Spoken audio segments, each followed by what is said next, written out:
36 বছর পূর্ণ হয়ে গেছে গো। পাগলটা হাঁটতে পারে না, অনেক সাধনা করে আস্তে আস্তে করে পীরের কদমে যা ডাকতে বলে, হুজুর 12টা বছর 12টা বছর 12টা বছর 3 12 36 বছর পূর্ণ হয়ে গেল গো। না জানি কখন মারা যায়, এখনো বিয়ে করলাম না। কে আমারে জানাজা পড়াইব, কে আমারে যত্ন করব, বিছনায় পড়ে থাকলে কে আমারে টানবো, কে আমারে একটু ভালোবাসবো। সবার আইলাম কুলুকুল, সবার আইলাম হুজুর গো আর বিদায় দেন, আমি বাকি জীবনটা কাটায়া দিই। হুজুর বলে, বাবা এই 3 12 36 বছর কামাই করলাম বাবা, বিনিময় আর কি দিব? দাঁড়াও একটু দাঁড়াও, যেহেতু আর থাকতে চাও না, তাহলে যেহেতু তুমি মনে বড় আশা নিয়ে আসলা বাবা, তোমার মনের আশা পুরা করবো, দাঁড়াও। এক মুষ্টি তরমুজের বিচি আনিয়ে হাতের মধ্যে দিয়া দিছে, জোরে জোরে চিল্লায় বলা যাবে না সুবহানাল্লাহ। উনি কানতে কানতে তরমুজের বিচি নিয়ে রওনা হয়ে গেলেন। আমার বাবারা, আমার বন্ধুরা, আমার শোনো, একজন পীরের দরবারে লেখা পাইলেন, রাস্তা দিয়ে যায়। পীরের দরবারে যদি কোনো ব্যক্তি গোলামি করে, জানমাল কোরবানি করে যদি কেউ খেদমত করে, আল্লাহ তাকে হয় পৃথিবীর বাদশাহী দান করে, রাজত্বই দান করে, আর না হয় তাকে মুরাদ ফকির বানায়া দেয়। মুরিদ এই কাগজটা পাইয়া বড় যত্ন করে উঠাইলেন। কথাগুলো মনে রাখবেন, আমি আস্তে আস্তে আলোচনার মধ্যে যাই। শরীয়তের আলোচনা সারা জীবন করে গেলাম। যত আলোচনা ইউটিউবের মধ্যে দেখছেন, কত শরীয়তের আলোচনা, রাসূলের সম্মান, সাহাবীদের সম্মান, নামাজ রোজা, মা বাবার খেদমত, স্ত্রী স্বামী স্ত্রী, কত ওয়াজ শরীয়তের ওয়াজ করলাম। আজকে একটু লক্ষ্য করেন, আল্লাহর ওলিদের ভিতরে কোলা খেদমত করলে, গোলামি করলে কি পাওয়া যায়, এই বিষয়ের উপরে একটা কথা আমি বলে যাই রে মুসলমান। এই কাগজটা উনি পাইলেন, লেখা দেখলেন, পীরের দরবারে গোলামি করলে কি হয়, জানমাল কুরবানি করলে আল্লাহ তারে বাদশা বানায় দেয়। উনি বাড়ি গেলেন, বাড়ি যাইয়া জমা জমি যা ছিল সব বিক্রি করলেন। বিক্রি করিয়া পীরের দরবারে নিয়ে বললেন, হুজুর এই নেন, আমি আপনার কাছে আমার বাড়ি ঘর জমি জমা যা ছিল সব কিছু আপনার দিয়ে দিলাম। হুজুর জমি জমা পায়া বললেন, বাবা ঠিকই করেছো। বলে, হুজুর আমি আপনার কাছে আইছি, বড় মনে একটা আশা আছে। পীরে বলে, বাবা কি আশা নিয়ে আসছো? বলে, হুজুর এই কাগজটার মধ্যে দেখলাম পীরের দরবারে জানমাল কুরবানি করে খেদমত করলে বাদশাহী হওয়া যায়। আমার মনে বড় শখ, এই দেশ পরিচালনা করব, আমি বাদশাহী হব, এই আশা করে আপনার কদমের মধ্যে আসি। জোরে বলা যাবে না মারহাবা। এ দুনিয়ার মুসলমান,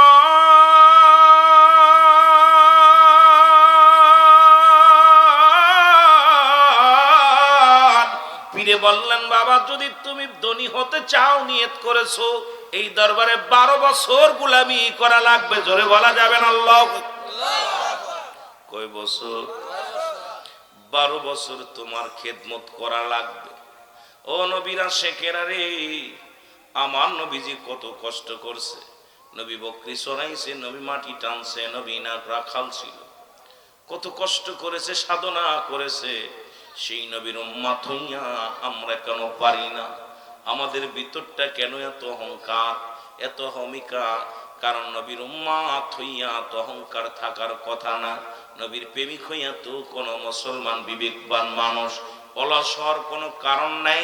কারণ আপনার আমার নবী, যিনি বাদশারও বাদশা ছিল, আবার নবী রাখালও ছিল, সেই আদর্শ আমাদের ভিতরে ঢুকানোর দরকার আছে কি না? 12 বছর, কয় বছর? 12টা বছর অক্লান্ত শ্রম দিলেন। খানা খায় না, দিনে এক বেলা খাবার, মাত্র দিনে এক বেলা খাবার দেয়। সারাদিন শুধু শ্রম, সারাদিন শ্রম। রাত্রে বলছে, বাবা তুমি ঘুমাইতে পারবা না, রাত্রেবেলা তুমি কি করবা? রাত্রেবেলা, ও বাবা শোনো, রাত্রেবেলা তুমি ইবাদত বন্দেগী করবা, মাওলার সিজদায় পড়ে থাকবা। জোরে জোরে চিল্লায় বলা যাবে না আল্লাহু আকবার। আল্লাহর ওলি ডাক দিয়ে বলে, বাবা সারা রাত তুমি ঘুমাইতে পারবা না,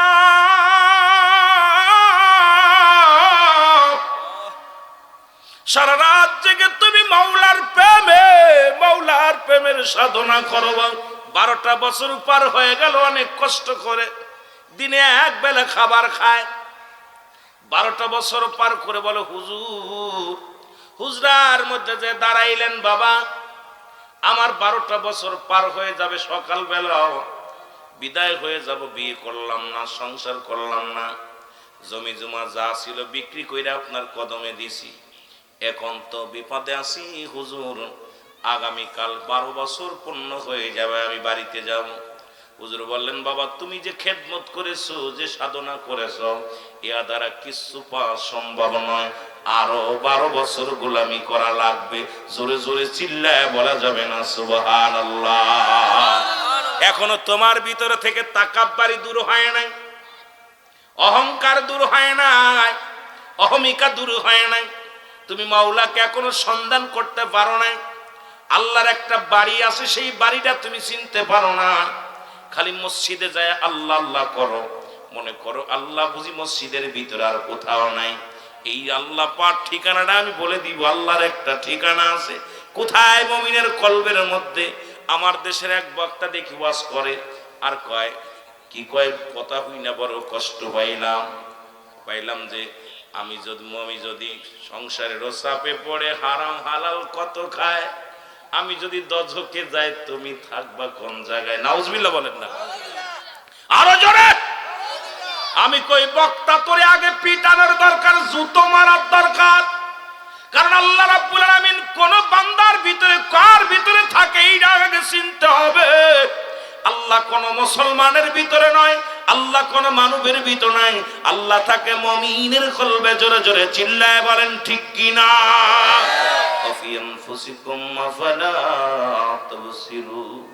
ওই মৌলবী, আল্লাহ কয় আমি আসি, আমার ঠিকানা হলো মুমিনের কলবে। এখন মুমিন তো কখনো জাহান্নামে যাবে না, কোনে যাবি আমার আল্লাহ শোন, তুই আল্লাহরে কোথায় ঢুকাইলি বেঈমান। ও আবার বলে, সে আবার পীর সাহেব দেখলাম বড় বড় ওয়াজ করে, বড় কষ্ট পায়, গিবাত করতে চাই না, কারণ এই সমালোচনা করার অভ্যাস আমার নাই। কয় আল্লাহ মানুষ দিয়ে মানুষ বানাও, তুমি থাকো কোন জায়গায়? আরে ভরা ফড়া কোন জায়গা থাকবি? খোঁজে কাল্লা আছে এক জায়গায়, সেটা খুঁজতে গেলে আগে মাওলারে খুঁজতে হলে মুসলমান আগে দিল দরিয়ার মধ্যে ডুব দিতে হবে, আর ডুব দিলে পাওয়া যায় মাওলার সন্ধান। জোরে জোরে চিল্লায় বলা যাবে না ঠিক কিনা? অ্যারিস্টটল সক্রেটিস বই লেখা পার কয়, নো দাইসেলফ মানে রাফান নফস, নিজের নফসকে চিনতে হবে, কলবু সালিম, আত্মাকে প্রসিদ্ধ করতে হবে। এখন তুমি অন্যরে নিয়ে বারবারই করলে সম্ভব নয়। আল্লাহ কোথায় থাকে শোনো, আল্লাহ থাকে ঈমানদার মুমিনের কলবে। জোরে বলেন ঠিক কি না? আর মুমিনদের জন্য আল্লাহ পাক বলেন,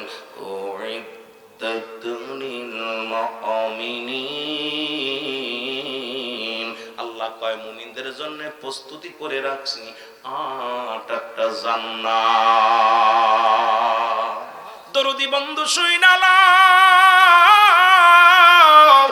ডাক দে বলে, বাবা তুমি যে সাধনা করেছো, এই সাধনায় মাওলাকে পাওয়া সম্ভব নয়। বাবা কি দিব তোমারে? আরো 12 বছর। বলে, হুজুর আরো 12 বছর যদি খেদমত করি আপনার দরবারে, আমি তো শেষ হয়ে যাব, মারা যাব, কারণ আমার তো কঙ্কাল দেহখানা বানায় ফেলেছেন। আরে মুসলমান, আল্লাহকে পাইতে অনেক সাধনা করা লাগে। জাগ্রত পরাণ যার মরে না সেজন, দৈহিক মরণ যে মরে না সেজন, জাগ্রত পরাণ যাহার মরে না সেজন। জোরে জোরে চিল্লায় বলা যাবে না আল্লাহু আকবার। শত শত মুর্দাদের যদিও কবরে, তার যদিও জীবনে তার চেয়ে অধিক ভালো, যদিও কবরে। ভাষণটা আমার ভুলে গেলাম, মুসলমান শুনে নাও। ওই জাগ্রত পরাণ যার দুনিয়ার মধ্যে এই হলো উত্তম ব্যক্তি। আর শত শত মুর্দা দেল দুনিয়ার উপরে তার সদিক ভালো যদিও কবরে।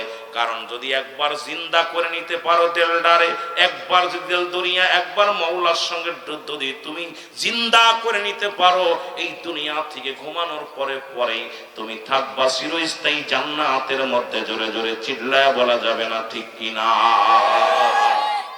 আমার ভাইয়েরা, আমার বন্ধুরা, আমার যে কথাগুলো বলি শোনো। 12 বছর শুরু করছে আল্লাহর ওলির দরবারে খেদমত, সারা রাত ভরে তাহাজ্জুদের নামাজ, জিকির আজকার, আর সারা রাত ভরে আল্লাহর জিকির আর কুরআন তেলাওয়াত। মাঝে মাঝে ফাঁকি দেয়, মাঝে মাঝে ঘুমায়। বছর চলতে চলতে 2 বছর, 3 বছর, 12 বছর শেষ। সকাল দুপুর রাত্রে বেলা এসে বলে, হুজুর আগামীকাল আমার 12 বছর পূর্ণ হবে। হুজুর গো, আমি আগামী দিন বাড়ি যাব, আমার আর গায়ে বল নাই, বাঁচব না, আমার বিদায় দেদার পিঠির, আমার আর রাজা হওয়ার শখ মিটে গেছে, আমি আর রাজত্ব চাই না। হুজুর বলে, বাবা তুমি যা সাধনা করেছো এই 24 বছর তুমি এমন কিছু পাওয়ার অর্জন করতে পারো নাই, আরো 12 বছর তোমার গোলামি করা লাগবে। জোরে জোরে চিল্লায় বলা যাবে না সুবহানাল্লাহ? ওরে পীর তো সামান্য নহে, নবীর নাই ভয়, পাপীদেরকে তরাইতে ভবেতেও দায়। তোরা চল সকলেই চল পীরের কদমে। পীর তো কোনো সাধারণ মানুষ হতে পারে না, পীর হয় নবীর নায়েব যারা হতে পারে। এরা জীবনটাকে জ্বালিয়ে পুড়িয়ে সাধনা করে তারপরে আল্লাহকে পাইছে। আর বাবার সূত্রে যে পীর হইছে সে দুনিয়া নিয়ে পাগল হয়ে গেছে। জোরে জোরে চিল্লায় বলা যাবে না ঠিক কিনা?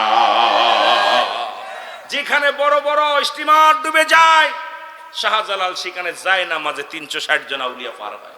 এর 36 বছর পূর্ণ হয়ে গেছে গো, পাগলটা হাঁটতে পারে না। অনেক সাধনা করে আস্তে আস্তে করে পীরের কদমে যা ডাকতে বলে, হুজুর 12টা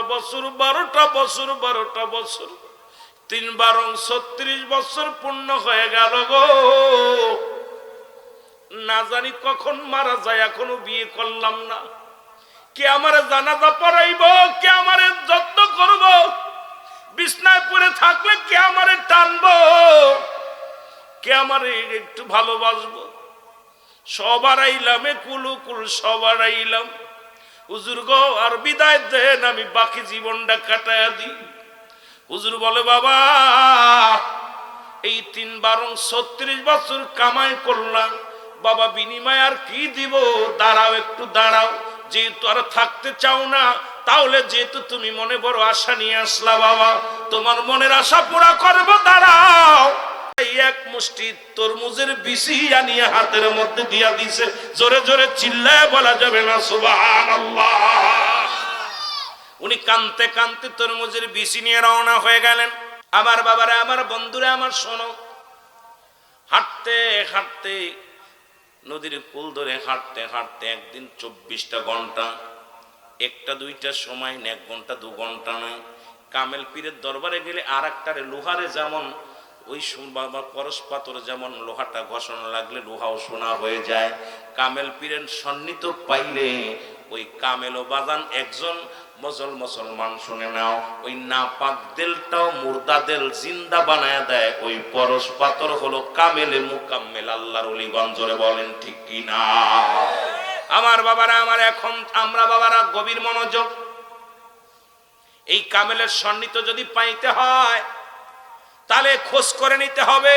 ও মুসলমান, 12 বছর ঘুরে ইবাদত করার 1টা মিনিট 1টা ঘন্টা কামেল পীরের সোহবতে থাকিয়া নজরে থেকে ইবাদত যদি করতে পারো, ওই 12 বছরের দেউলিয়া হইয়া যে ইবাদত বন্দেগী করেছো, ওই 1টা ঘন্টা 1টা মিনিটই তার চাইতে 1000 উত্তম হয়ে যাবে। জোরে বলেন সুবহানাল্লাহ।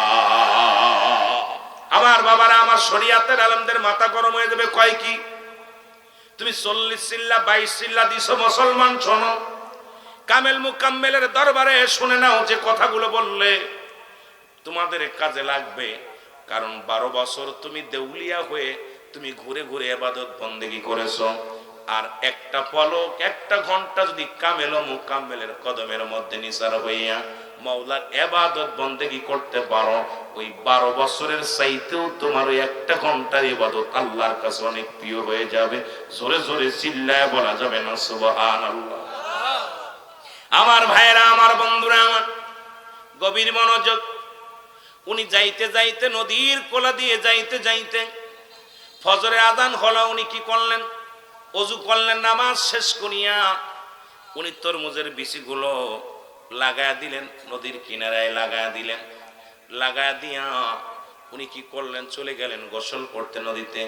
গোসল করে সেটাকে তরমুজ ধরে আছে গাছে, জোরে বলেন সুবহানাল্লাহ। তরমুজ এইবার বাজারে নিয়ে বিক্রি করলেন, আটা কিনলেন, রুটি বানাইলেন, রুটি বানাইয়া খাইলেন। এরকম ওনার জীবন চলে। উনি ওখানে থাকলেন, ছোট্ট একটা কুড়ে ঘর বানাইলেন। বলেন বাবু ওখানেই থাকবেন, ওখানেই খাবেন ওনাকে, কিন্তু নামাজ ফাঁকি দিবেন না বাবা, শরীয়তের বিধান লঙ্ঘন করবেন না। আর এখন আমাদের দেশে অনেক পীর আছে, গাঞ্জা খায় বয়া বয়া, নামাজও পড়ে না, জোরে বলেন ঠিক কিনা? ওরে তোর পীর তো দূরের কথা, যে ব্যক্তির ভিতরে নামাজ নাই সে তো কাফের। একমাত্র কাফের এবং মুসলমানদের মধ্যে পার্থক্য হলো নামাজ।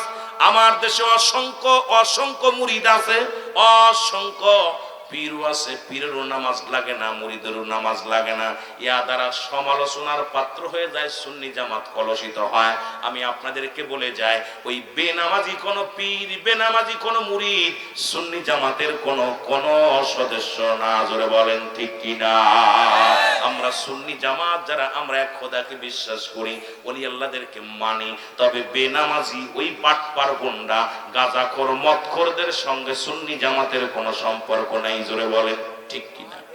আর একটু জোরে বলেন ঠিক কিনা? ওই রাজ্যের রাজা উনি উজিরকে ডাকতে বলে, উজির জীবনে কত ভালো কাজ করলাম, জীবনে কত কি করলাম, আমার জীবনে একটা স্বপ্ন আমার আছে, আমার জীবনে একটু চুরি করার স্বপ্ন জাগছে। আমি একটা, আমার যত প্রজা আছে প্রজার বাড়িতে চুরি করব। উজির কয়, হুজুর যদি ধরা পড়ে যায় ইজ্জত চলে যাবে।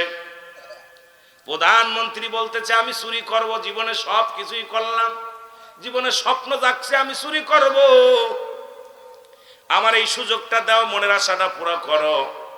উজির কয়, হুজুর আপনি হলেন রাজা, প্রজার বাড়ি চুরি করলে যে ধরা পড়ে যান তাহলে ইজ্জত থাকবে না, সম্মান থাকবে না, যে রাজা চুরি করছে প্রজার বাড়ি। কয় তুমি খোঁজ নাও, দেখো রাজ্যের মধ্যে নির্জন এলাকা কোনটা আছে, যেখানে চুরি করা যায় সেখানে যাব। উজির খোঁজ করতে করতে যায় দেখে এক তরমুজ আলা, ওই তরমুজের পাহারা দেয় ঘরের মধ্যে, ওই তাঁবুর মধ্যে বইয়া বইয়া তরমুজ পাহারা দেয়। আবার যায় কয়, হুজুর পাইছি একটা অপূর্ব জায়গা, ওই একটা লোক তরমুজের ক্ষেত বানাইয়া ওই তাঁবুর মধ্যে হইয়া থাকে, রাত্রে বেলা তরমুজ চুরি করবো। জোরে জোরে চিল্লায় বলো আল্লাহু আকবার। উজিরি ডাকতে বলে, হুজুর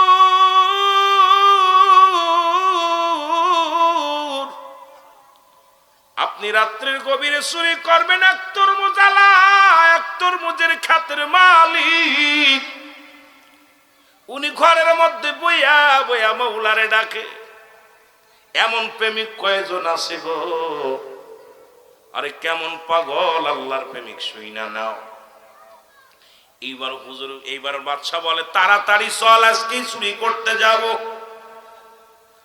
রাতের অন্ধকারে উজিরকে নিয়ে যখন তরমুজ চুরি করার জন্য রওনা দিছে, তরমুজের খেতে যায় যখন তরমুজটা ধরে টানতে ছিড়বে, আল্লাহর ওলি স্বপ্নে ডাক দিল হামদি বলে, মুরিদ 36 বছর সাধনা করে পাইছিলি তরমুজের বিচি, এক রাত্রে নিয়ে যাই চুরি করে তরমুজ ঠেকা। জোরে জোরে চিল্লায় বলা যাবে না সুবহানাল্লাহ?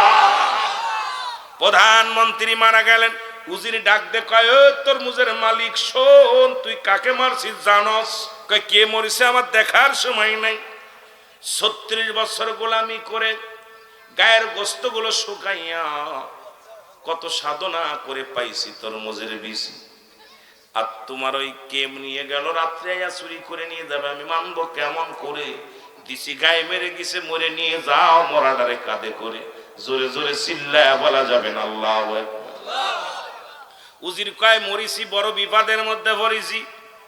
এখন যদি লোক জেনে যায় যে প্রধানমন্ত্রী তরমুজ চুরি করতে যা ধরা পড়ে মইরা গেছে মার খাইয়া, আমারও জীবন যাবে রে, জনগণও ছাড়বে না। এখন কি করা যায়? চল আমার সাথে তুই। এরে নিয়ে গেছে রাজ দরবারে, নিয়ে যাইয়া এক ঘরের ভিতর আটটাইছে।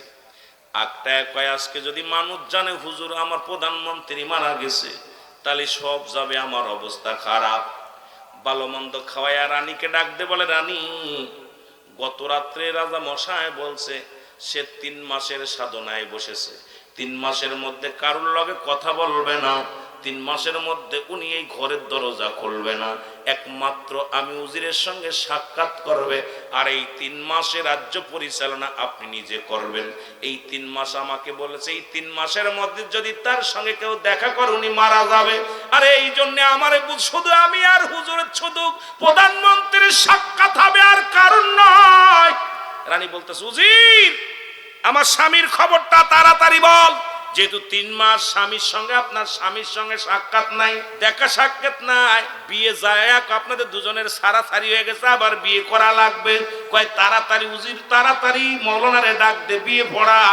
স্বামীর জন্য বেকুল হয়ে আসি, আমি পাগল হয়ে আসি, তাড়াতাড়ি নিয়ে। হুজুর কেন বিয়ে পড়ানো হলো রাতের অন্ধকারে।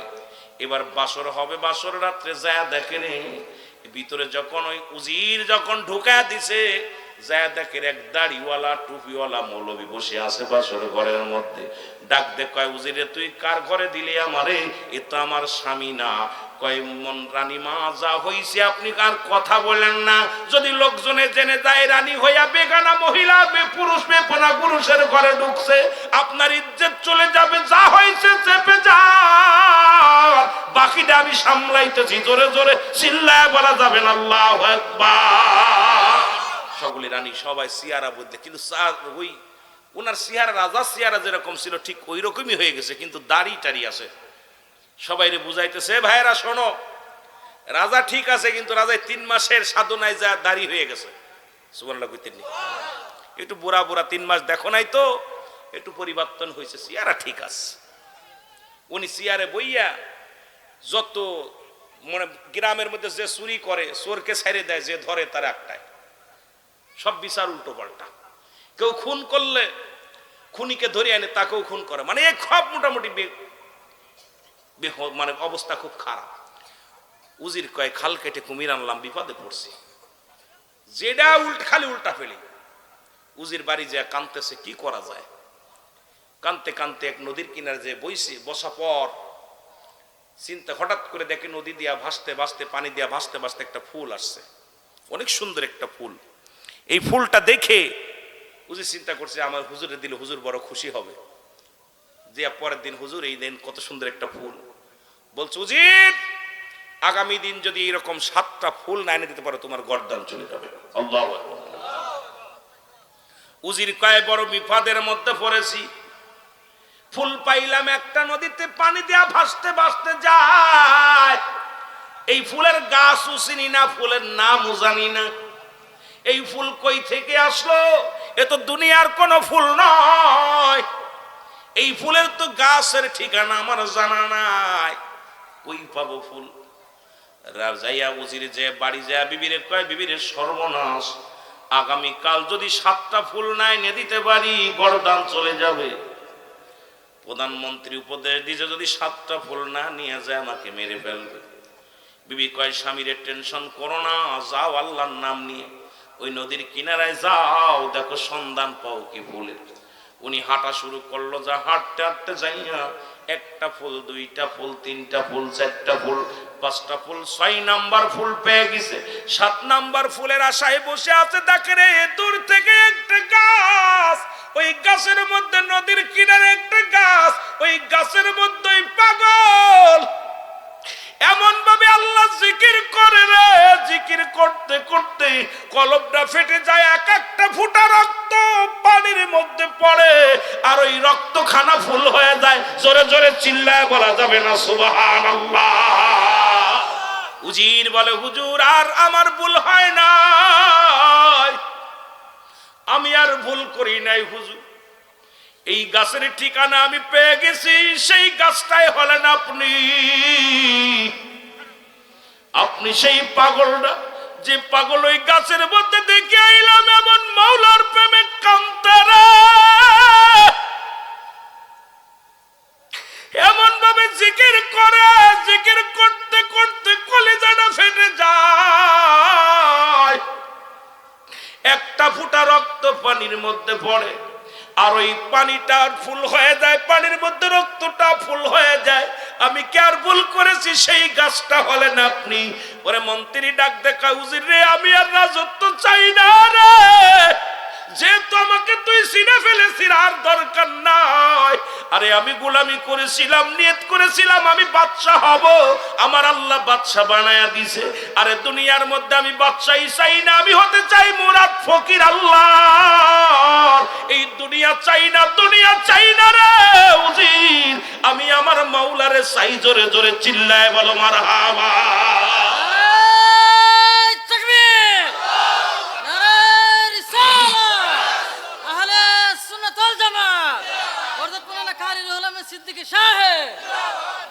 আমার নবী যদি মাঠে কাজ করতে পারে, নবী যদি বকরি চড়াইতে পারে, আমরা কেন পারবো না? আর আমরা যদি কোন ইমাম সাহেব একটু মাঠে কাজ করে, আমাদের ইমাম দেখ মাঠে কাজ করতে লাগতেছে, ওর পাশে নামাজ হবে না, ফতুয়া তোর অভাব নেই। কিন্তু এই জ্ঞানী জ্ঞান পাপী মানুষগুলো, এদেরকে বোঝানো বড় কষ্ট। কোন পীর সাহেব যদি কাজ করে, কয় দেখছো পীর সাহেব করতেছে কি? আরে বোকা, আরে পীর সাহেব যিনি নবীদেরও নবী, তিনি যদি বকরি চড়াইতে পারে, মাটি কাটতে পারে, মাটি টানতে পারে, আমরা কি পারবো না? কথা কয় না, কথা কয় না। এ ভাইরা আমার, বন্ধুরা আমার, নবীজির প্রেম ভালোবাসা যার অন্তরে যতটুক, তার ঈমান বলতে ততটুক। নবীর প্রেম ভালোবাসা যার অন্তরে নাই, তার ঈমান বলতে কিছু নাই, সরাসর বেঈমান। ওই নবী লাগবে কবরে, নবী লাগবে মিজানে, নবী লাগবে ফুলসিরাতে, নবী লাগবে ইয়াউমাল কিয়ামতের ময়দানে। নবী বিনে কোনো বান্ধব নাই, নবী বিনে কোনো দরদি নাই, উপায় নাই, উপায় নাই। নবী বিনে কঠিন মুসিবতের দিনে উপায় নাই। জোরে বলো ঠিক কিনা? আমার ভাইরা আমার, বন্ধুরা আমার, সেই রাসূলুল্লাহ মহব্বতের কথা কিছু না বললে নয়, নবীজির ভালোবাসার কথা না বললে নয়। রাসূল পাক সাল্লাল্লাহু আলাইহি ওয়াসাল্লামের যারা এই পৃথিবীর মধ্যে আমার নবীর সমালোচনা করো, তাদের কথা আমি না বললে তারা বুঝবে না মানুষ। কারণ আমাকে যাচাই করার জন্য এই তিনটা মানুষের দরকার। এক নাম্বার, আমার চরিত্র কেমন। এই চরিত্র আমার ড্রাইভার ভালো বলতে পারে, ড্রাইভারকে জিগাইবেন রুল আমিনের কেমন চরিত্র, আমার চরিত্র কেমন, আমার বিবি বলতে পারে আমার চরিত্র কেমন। আমার কাজের মানুষ, যিনি আমার কাজের মানুষ বা আমার বাড়ি যিনি কাজ করেন বা সফর সঙ্গী, ইনি বলতে পারে চরিত্র কেমন। রাসূলুল্লাহর চরিত্র কেমন ছিল বাবা শুনে নাও, গভীর মনোযোগ। হযরত আনাস রাসূলুল্লাহর কদমে দীর্ঘ 10টা বছর খেদমত করলেন। কয়টা বছর? জোরে বলেন কয়টা বছর? 10টা বছর খেদমত করলেন। হযরত আনাস বলে, দুনিয়ার মানুষ শোনো, আমি কত ভুল করেছি।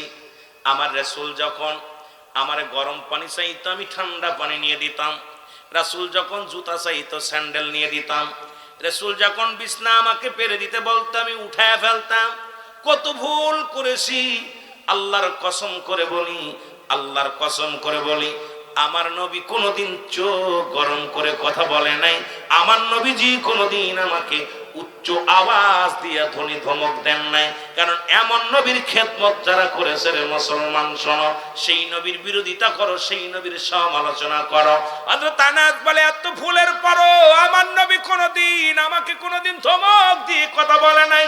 এর চরিত্র যদি দেখতে হয়, এ মুসলমান শোনো, আমার নবীর গোলামের কাছে ওই বলতেছিলাম, আমার নবীজির খেদমতে থাকা পর যারা দীর্ঘ 10টা বছর রাসূলুল্লাহ আমার বাড়ির কাজের মানুষের সঙ্গে কত দুর্ব্যবহার করি, আমার বাবারা আমার সফর সঙ্গীর সাথে কেমন দুর্ব্যবহার করি, আমরা এখন গরিব যারা আমাদের বাড়ি আপনার বাড়ি কর্মচারী তাদের সঙ্গে কত দুর্ব্যবহার করি।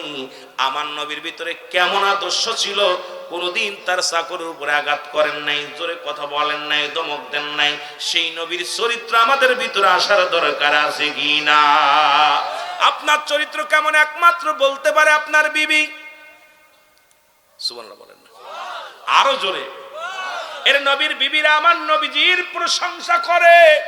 এ যুবকেরা শোনো, আর এখন আমার চরিত্র কেমন যদি আমার বিবিরে জিগাও, ভাই সাহেব ভাবি সাহেব ভাই চরিত্র কেমন, কই তোমার ভাই এত লম্পট, তার ধারায় বলা যাবে না, কারণ তোমার ভাইয়ের চরিত্র ভালো না, এখনো আমার বোনের পাশ পাশ ঘুরে বেড়ায়।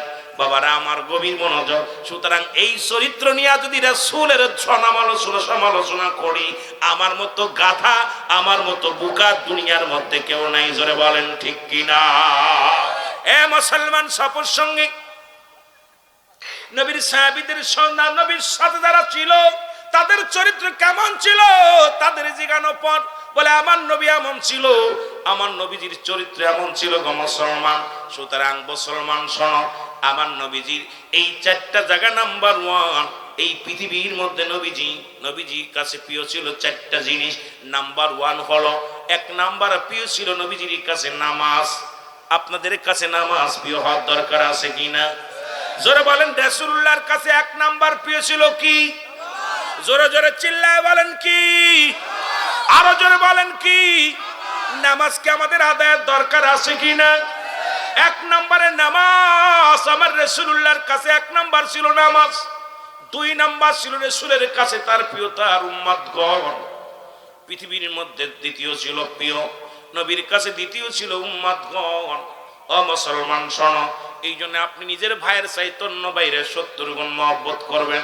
এখন আমাদের অবস্থা কেউ কারো দেখতে পারি না, নিজের আপন ভাইয়ের সঙ্গে শত্রুতায় বন্ধুতাই নাই। অপর মুসলিমরা তো দেখা তো দূরের কথা, নিজের ভাইয়ের সাথেই সম্পর্কটা ভালো নয়। রাসূল বলে আমার দুই নাম্বার প্রিয় ছিল আমার কাছে আমার উম্মতগণ, তিন নাম্বার প্রিয় ছিল আমার বিবি। জোরে বলেন সুবহানাল্লাহ। রাসূলের কাছে তিন নাম্বার প্রিয় ছিল তার বিবিগণ। মারহাবা বলেন। রাসূলের কাছে তিন নাম্বার প্রিয় ছিল কি? এখন আমাদের কাছে শালি, কথা কয় না। এরে আপনার বউ কালো হোক তাকে ভালোবাসেন, খবরদার অন্যদিকে নজর লাগায়েন না। এ যুবক, আজকে দেখলাম ফেসবুকের মধ্যে দেখলাম ওই না রাজশাহীর জমিনে এক ভাই বড় বুজুর্গ বক্তা, তার কাছে গেছে, স্বামী তালাক দিছে, রাগের মাথায় 3 তালাক দিয়া দিছে। ফতুয়া জানতে গেছে, হুজুরি নিজেই বিয়ে করছে, হিলা বিয়া, আবার মসজিদের মধ্যেই বাসর করছে। নাউজুবিল্লাহ। মসজিদের ভিতরে 1 ঘন্টার ভিতরে মসজিদের সিঁড়ির মধ্যে নিয়ে বাসর করছে। এখন জুতা ফিটা করে হুজুরে খেদাইছে, হুজুরকে আমি তো হালাল বিবি নিয়েছিলাম, ওরে বিয়ে করেছি। আরে নিজে একটা মেয়ের প্রতি লোভ লালসা ঠেকাইতে পারে নাই, হিলা বিয়ের নাম দিয়া এ মুসলমান ব্ল্যাকমেল করে ওই মহিলাকে ভোগ করেছে। আজকে আমার সমাজ শুনে নাও, রাসূল বলছে রাসূলের কাছে 3 নাম্বার প্রিয় ছিল তার বিবিগণ। বিবিদেরকে অত্যন্ত ভালোবাসতেন, আপনারাও নিজের বিবিরে ভালোবাসবেন। আমার বাবারা, আপনার বিবি যদি কালো হয় তারে ভালোবাসেন, আপনার বিবি যদি মুসলমান বাড়ি হয় তারে ভালোবাসেন, আপনার বিবি যদি একটা অঙ্গহানি হয় তারপরও বিবিরে ভালোবাসেন, কারণ এই দুনিয়ার বিবিগণ চিরস্থায়ী নয়। আপনি যদি বিবিরে ভালোবেসে যদি ইবাদত বন্দেগী করতে পারেন, আল্লাহর জান্নাতে গেলে হাজার হাজার সুন্দরী মহিলা 70 করে হুর আল্লাহ আপনাকে দান করবে। আমার মারা যারা আছো তারাও তোমরা স্বামীর প্রতি যত্নবান হও, স্বামীর প্রতি ভালোবাসা বাড়িয়ে দাও।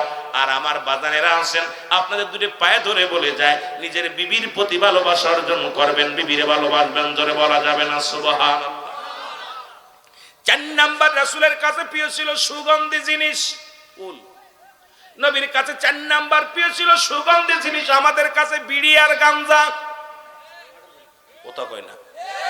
নবীজি বিড়ি আর তামাক এগুলো পরিহার করার জন্য নবী বলেন আমার কাছে 4 নাম্বার প্রিয় ছিল আমার সুগন্ধি জিনিস, ফুলকে ভালোবাসতেন। আমি আপনাদেরকে বলে যাই বাবা, আজ থেকে আপনারা সুগন্ধি ভালোবাসবেন, ফুলকে ভালোবাসবেন, আতর ভালোবাসবেন।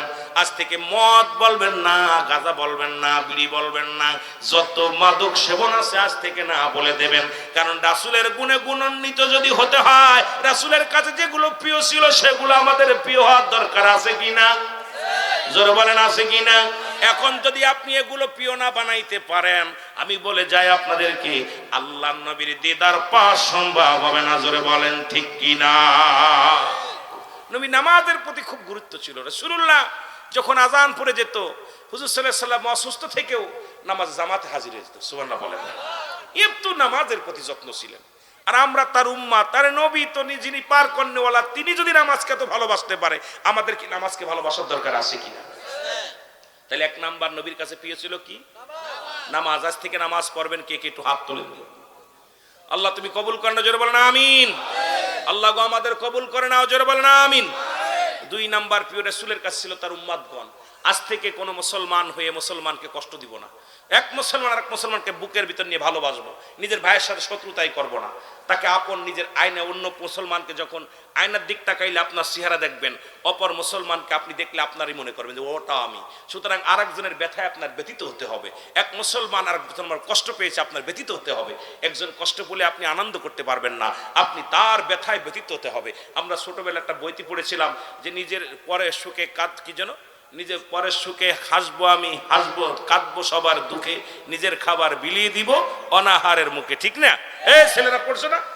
আমরা ছোটবেলা মনে হয় মোটামুটি, আমরা পড়ি নাই, পরের চ্যাপ্টারে মোটামুটি দেখছি আর কি, যে মানে এই যে প্রতিবেশীর বিষয় নিয়ে আলোচনাটা, কবিতাটা সুন্দর একটা কবিতা লিখছে যে মানে নিজে অন্যকে কষ্ট দেখলে আমরাও কষ্ট পাবো, অন্যকে হাসি দেখলে আমরাও হাসবো, অন্যকে দুঃখী দেখলে আমরাও দুঃখিত দুঃখ প্রকাশ করবো। কিন্তু আমার দেশের অবস্থা দেখি, একজন যদি কষ্ট পড়ে যায় আমরা হাতে তালি দিয়া, কথা কোন ঠিক কিনা? এগুলো করা যাবে? মুসলমান বাবারা আমার, রাসূল বললেন আম্মা জান আয়েশা সিদ্দিকাকে ডাক দে, বলে আয়েশা রে, জাহান্নাম আমাকে দেখানো হলো, জান্নাত দেখানো হলো। আমি জাহান্নামের মধ্যে যা দেখি, সবচেয়ে বেশি কষ্ট পেয়েছি একদল মানুষ আগুনের নদীর মধ্যে সাঁতার কাটে। কিসের নদী? যারা বলেন কিসের নদী? আগুনের নদীর মধ্যে সাঁতার কাটে। আম্মা জান আয়েশা বলে, ইয়া রাসূলুল্লাহ, এরা কারা? নবী বলেন, এরা হলো পৃথিবীর মধ্যে সুদখোর আর ঘুষখোর। এরা কি খোর? আল্লাহর কসম করে বলি, যারা সুদ খায় আর ঘুষ খায়, শোনো, এ সুদখোরেরা শোন, তোদের জন্য আবাদান আবাদান একটা চিরস্থায়ী রেখে দিছে আমার আল্লাহ। সেটা হলো একটা আগুনের সাগর। এই আগুনের সাগরের মধ্যে আল্লাহ রাব্বুল আলামিন সুদখোর আর ঘুষখোরদের ওর ভিতরে ছেড়ে দিবে। এই মানুষগুলো পাগল হয়ে যাবে ওঠার জন্য, এই পাগল হয়ে যাবে, কাঁদবে, আল্লাহ, কুল পাবে না, কিনার পাবে না। আবার এই মাঝে মাঝে যারা সুদ খায় তাদের অবস্থা হবে কুল পাবে। কুল পেয়ে যখন উঠবে, উপরে উঠবে, আবার ফেরেশতারা তাদেরকে ধাক্কা মেরে নদীর মধ্যে ফেলে দিবে। ওই আগুনের নদীর মধ্যে তারা সাঁতার কাটবে। আমি তোদের পায়ে ধরে বলে যাই বাবা, আমার রাসূল কাঁদতেছিল, এই করুণ কান্না। আম্মা জান আয়েশা সিদ্দিকা বর্ণনা করতে চায়, বলে আমার নবীজি জাহান্নামের আলোচনা করতে যাইয়া রে নবীর চোখের পানি ধরে রাখতে পারে নাই। সুতরাং আমি আপনাদেরকে বইলা যাই, ওই আগুনের নদীতে যদি সাঁতার না কাটতে চান, তাহলে আজ থেকে সুদ আর ঘুষকে না বলবেন। কে কে একটু হাত তোলেন। হাবিব নামে একজন সুদখোর, উনি চক্রবৃদ্ধি সুদ খাইতেন। হঠাৎ একদিন জোর করে একজনের গোস্ত ছিনিয়ে নিয়ে গেছে। এই গোস্তটা বাড়ি নিয়ে রান্না করে খাওয়ার জন্য রাখছে, সুন্দর করে ভুনে রাখছে। যখন গোশের পাতিলটা উঁচু করছে, দেখে পুরো গোস্তটা রক্ত হয়ে গেছে। চিৎকার মারে, বিবি রে, আমি সুদখোর, এই মানুষের কাছ থেকে গোস্ত ছিনিয়ে আনার কারণে আমার গোস্ত যদি রক্ত হয়ে যেতে পারে, আমার আল্লাহ আমার সাথে কি করবে? ও বিবি, চিৎকার মারতে মারতে আল্লাহর দরবারে এমন কান্নাকাটি, এমন ভাবে কান্না জড়িত ফিরে আসছে, আল্লাহ এই সুদখোরকে আল্লাহর ওলি বানাই দিয়েছে। এই জন্যে আপনারা কিয়ামত পর্যন্ত কোনো নবী আসবে না, কিয়ামত পর্যন্ত তওবার দরজা খোলা। আপনারা যারা আছেন, দয়া করে যদি সুদের মধ্যে কেউ থাকেন, খাস তওবা করবেন, কানে ধরে, আল্লাহ আমাদের মাফ করে দাও। আল্লাহ, আমার ওই আগুনের নদীতে সাঁতার কাটতে পারবো না, ওই সাঁতার কাটতে পারবো না, আল্লাহ আমাদেরকে ক্ষমা করে দাও। আল্লাহ দিয়ে মাফ করে দেন। আমার আল্লাহ তো সবই পারেন বাবা, আল্লাহ সহায়, আমরা অসহায়, আল্লাহ তো সহায় হবে, আপনার সহায়ক হবে। আল্লাহ যেন আমাদের ক্ষমা করে দেয়, জুড়ে বলেন আমিন। নবীজি বললেন, আর একটা বিষয় আমি বরং আশ্চর্য হয়ে গেলাম। একটা লোককে ঘিরে দেখি শত শত মানুষ দাঁড়া আছে। নবীজি বললেন, বলা পর আম্মা জান আয়েশা বলে, ইয়া রাসূলুল্লাহ, ইয়া হাবিবাল্লাহ, এর হাকিকতটা কি? নবীজি বললেন, শোনো রে আয়েশা, এই মানুষটা নামাজ পড়তো, রোজা রাখতো, হজ করতো, অনেক ভালো আমলদারি ছিল, কিন্তু এই লোকটার ভিতরে একটা দোষ ছিল, সে মানুষ পর নিন্দা করত, মানুষের গীবাত করত। এই গীবাত করার কারণে ওই মানুষগুলো যা বলতেছে আমার বিরুদ্ধে, তুমি এই কথা বলছো, আমি তো এটা বলি নাই। আমরা অনেকেই বলে থাকি অমুকের মেয়ে বের হয়ে গেছে, অমুকের মা এ করছে, অমুকে করছে, আসলে জানি না, মিথ্যা তো আমার। ওই লোকগুলো বলবে, ভাই তুমি আমার বিরুদ্ধে এত কথা বলেছিলে, আমি তো এটা করি না। আম্মা জান বলে, ইয়া রাসূলুল্লাহ, ইয়া হাবিবাল্লাহ, তারপরে কি হবে? নবী বললেন, ওই লোকটা ক্ষমা চাবে, সবার কাছে মাফ চাবে, আমারে মাফ করে দাও। বলবে, না, মাফ হবে না। আল্লাহ রাব্বুল আলামিন ওই হাজী সাহেবের, ইমাম সাহেবের আমল নামা থেকে আমলগুলো কেটে কেটে যাদের নামে সমালোচনা করতো, গীবাত করতো, ওই গীবাত করে আমল নামায় যে পৌঁছে যাবে। আর সারা জীবন ওই ব্যক্তি আমল করেছে, ওই ব্যক্তি আমল শূন্য হয়ে যাবে। আমল শূন্য হওয়ার কারণে তাকে জাহান্নামে ছুঁড়ে মারা হবে। আজকে বাংলাদেশে খালি পরনিন্দা, পরনিন্দা, পরনিন্দা। আজকে দেখেন ছেলে মেয়ে ওই দিকে চিন্তা নাই, খালি কিডা কি করলো, ওই অমুক কিরা নিল, কান নিয়ে সিলি নিল, কান দেখার সময় নাই, খালি সিলের পাশ পাশ দৌড়াতেছি। বাবা একবার কানে হাত দিয়ে দেখেন। সুতরাং রাসূল বলতে চাই, সারি ওই মানুষগুলো এত কষ্ট করে রাত জেগে ইবাদত বন্দেগী করছে, কিন্তু কিয়ামতের ময়দানে সব বরবাদ হয়ে যাবে। এ ভাইরা আমার, দুইটা দেশ, একটা হলো বাংলাদেশ, একটা হলো সোনার মদিনা, একটা হলো সোনার বাংলা, পাশে ইন্ডিয়া।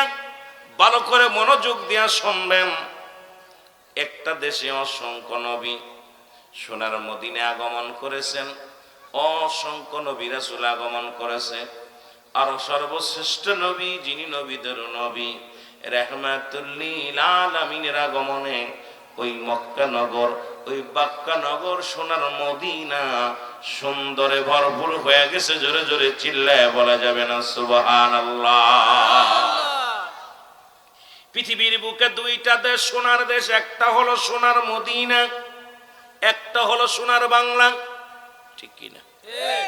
একটা দেশে অসংখ্য অলিগণ আছে, অসংখ্য অলিগণ, অসংখ্য পীর কামেল, পীরে কামেলের আছে।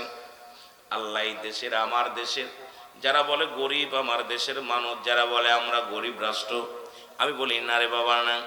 কারণ এই দেশটা পৃথিবীর সোনার আমেরিকা, সোনার লন্ডন, সোনার জাপান বলে নাই, কিন্তু মদিনার নামের সনে মিল হলো সোনার মদিনা। এই বাংলাদেশের মানুষের ভিতরে, অন্তরের ভিতরে যত নবীর প্রেম আছে, অন্য রাষ্ট্রের মানুষের অন্তরে নবীর প্রতি এত মায়া প্রেম নাই। জোরে বলেন ঠিক কিনা? আমার ভাইয়েরা, আমার বন্ধুরা, এই বাংলাদেশের মানুষ গরিব নয়, তবে সময়ের অপেক্ষা করো। বাংলাদেশে আছে ইউরেনিয়ামের খনি, বাংলাদেশে আছে গ্যাসের খনি, বাংলাদেশে আছে সোনার খনি, বাংলাদেশে আছে তেলের খনি। ভারতবাসী শোনো, যদি মাইকের আওয়াজ যায়, বর্ডারে যারা আছে শুনে নাও, এত বড় রাষ্ট্র থাকার পরও আল্লাহ তোমাদের গ্যাসের খনি দেন নাই। কারণ এই ছোট্ট একটা রাষ্ট্রের মধ্যে আল্লাহর নবীর মহব্বতের খাতিরে, ওলি আল্লাহর সম্মানে আল্লাহ রাব্বুল আলামিন দেশের মধ্যে বড় বড় খনিগুলো দান করেছে। তবে এটা পৃথিবীর কোনো বৈজ্ঞানিক, কোনো দার্শনিক এটা উঠানো কোনো মেশিন দেওয়া সম্ভব নয়। কারণ এটা উত্তোলন হবে আল্লাহর মাহবুব বান্দাদের হাতের ইশারায়, সেই সমস্ত আখিরি মুজাদ্দিদ, আখিরি ওলিদের ওসিলায়।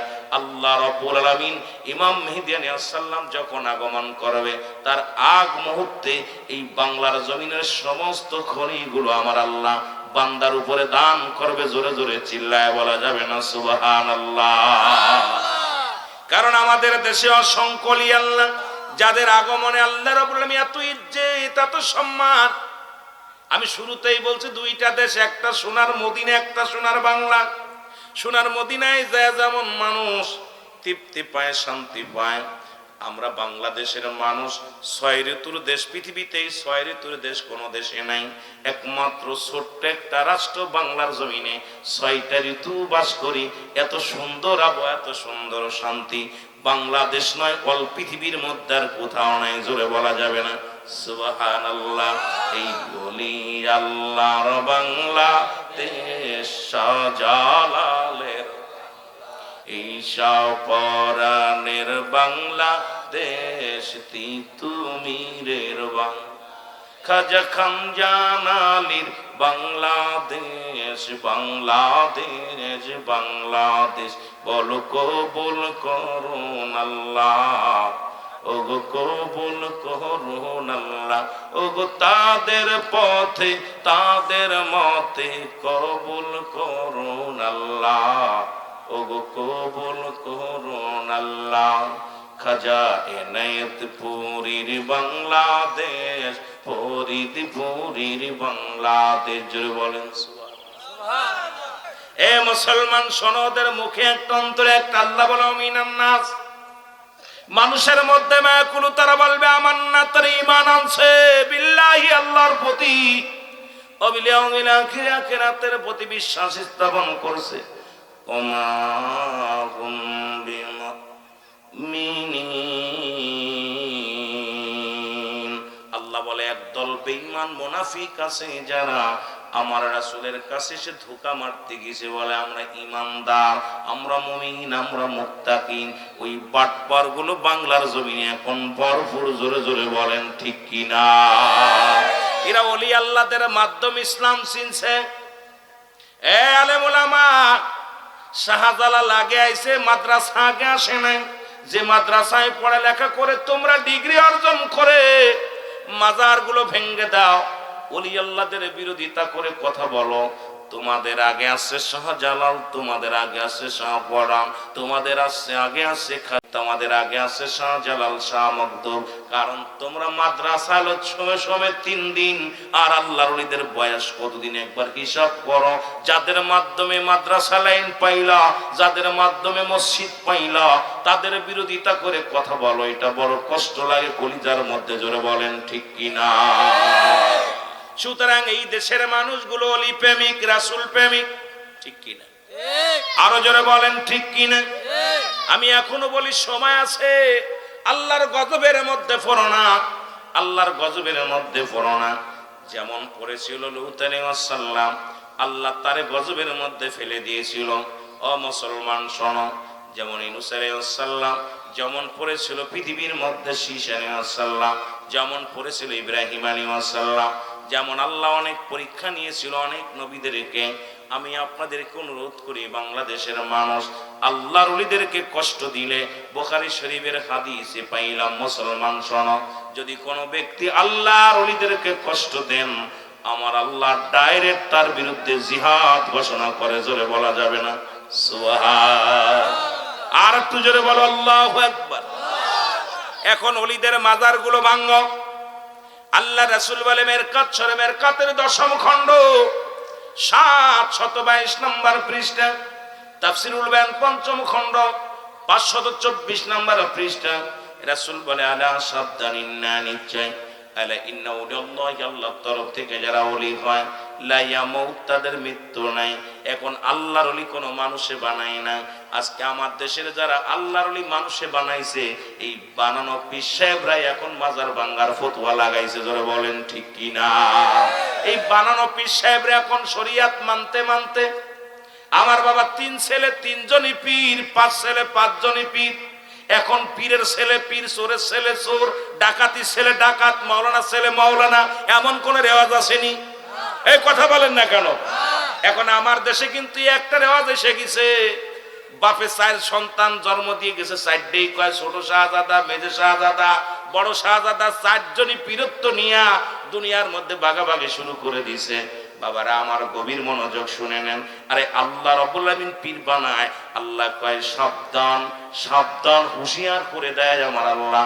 ওই কোরআনও বলতেছে আলা সাবধান নিশ্চয় আলা ইন্নাহু লিল্লাহি আল্লাহর তরফ থেকে ওলি হয়। ওলি কেউ মানুষ বানায় না, কোন পিসায় বলি বানায় না। ওলি বানানোর জন্য আল্লাহ রাব্বুল আলামিন তার উপরে দয়া, তার উপরে রহমতের দরকার আছে। জোরে বলেন ঠিক কিনা? যদি এটা না হতো নিজামউদ্দিন আউলিয়া পীর হয়েছিল। আল্লাহ রাব্বুল আলামিন এখন আমার দেশের এই সমস্ত শরিয়াত ছেড়ে দিলে কাফের, তরিকা ছেড়ে দিলে মুসলমান, তরিক শরিয়াত ছেড়ে দিলে কাফের, মারেফাত ছেড়ে দিলে ফাসিক, তরিকা ছেড়ে দিলে পথভ্রষ্ট মুসলমান, হাকিকত ছেড়ে দিলে জীবনটাই বরবাদ।